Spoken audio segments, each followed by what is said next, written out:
Rekod riwruok mar sirikal mar Lake South Water Works ochako chenro mar tiyo kod teko mar chieng' kaka yo mar duoko piny ting' mapek mar keyo pi e kaunti ma Nyamira.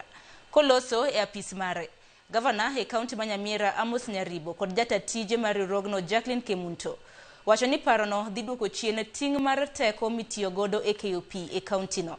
Gino mosebedo midhiero e kaunti ma Nyamira.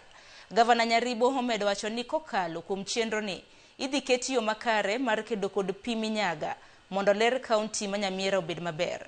Chenro ni dhi kawo siling milion 150.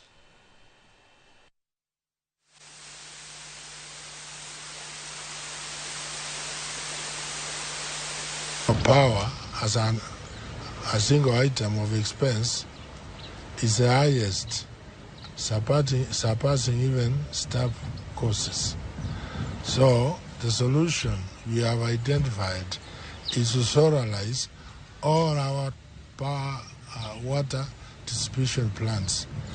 That's Nyamira, Nyangori, Nyansiongo, and Ikonge.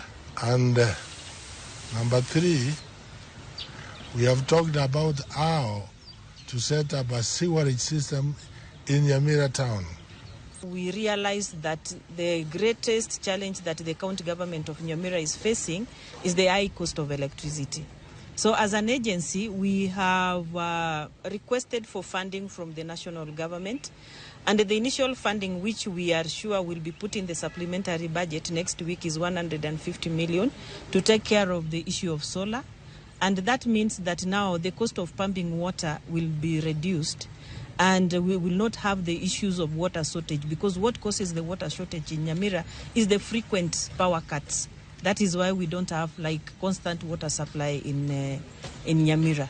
The governor has also talked about sanitation. We all know that Nyamira is actually almost the only county that does not have the sanitation.